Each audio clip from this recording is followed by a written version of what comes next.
of the car is very purpose-built, as a typical race car would be. It's just basic gauges and whatnot. The reason the sills are so high and the doors open as they do is that this car is built on a tubular chassis. So it's basically a bunch of tubes welded together to make the chassis. And if I remember right, the chassis weighs something like a couple 100 pounds. It's pretty light. So in order to do so, there's tubes that run up in here and force the manufacturer to raise that door sill up like that.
So the first car here is the Eagle Speedster.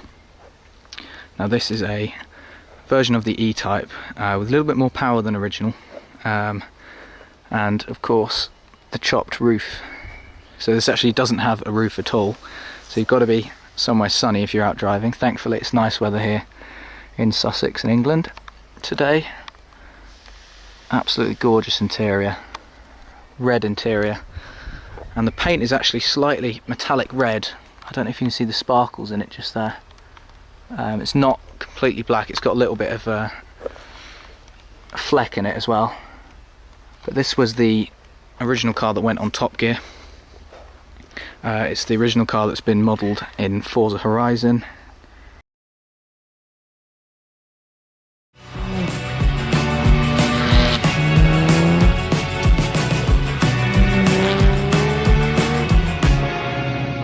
So you obviously want to know what this car is like to drive. Well, on a day like today where it's chucking it down with rain, it's still absolutely sensational.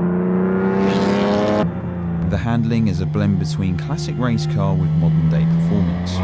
For instance, the steering is, well, it's just telepathic. It's not too slow on the rack. The brakes, you've got these AP racing discs and the pedal feel is absolutely excellent. This car stops on a dime. And that is something that really highlights how accomplished this car is. Not only have they managed to modernise its performance, they have retained its personality. But it's more of the excitement, the drama, and the looks. I mean, just look at it. It's blended into one big, beautiful, and I mean beautiful package. All this excitement and emotional talk while at the wheel got me all soft and warm. Once upon a time, on a particular motoring show which was once one of the greatest in the world, a certain presenter said, "This is the most beautiful car he has ever seen."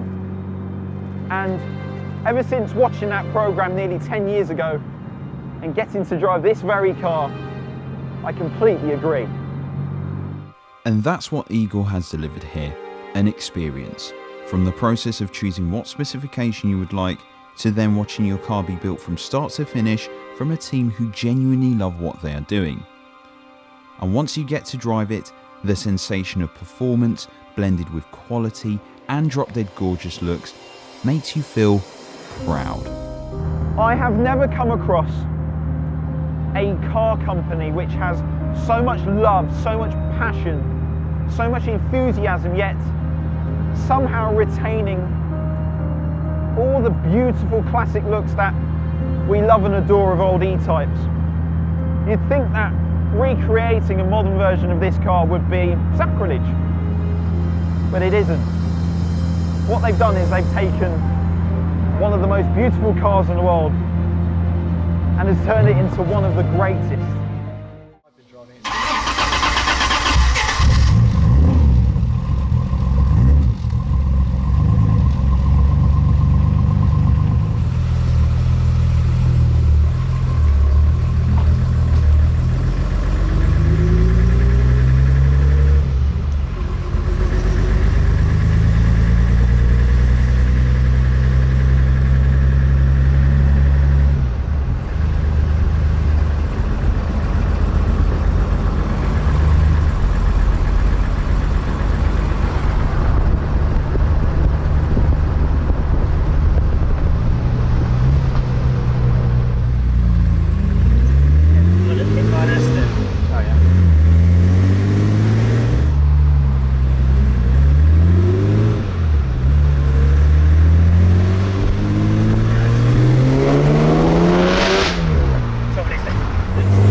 If I had my way, I'd have done the whole 1,000 miles, and I think he would have as well.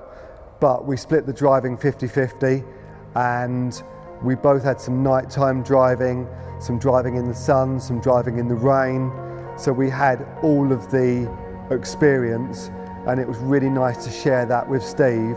We've known each other for 20 or 30 years, and to do it together was really, really cool. Doing the Millie opens up so many different feelings. Apprehension being sort of the first one before the race and before every day that you start.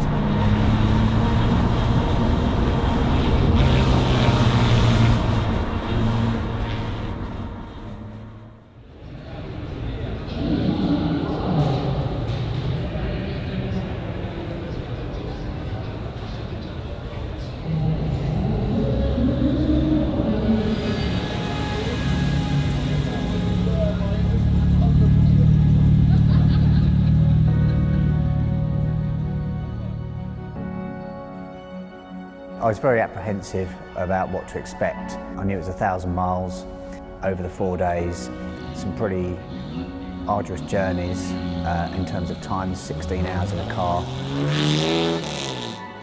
Anxiety of what's going to happen, which takes you right out of your comfort zone and everything that you do in day-to-day life.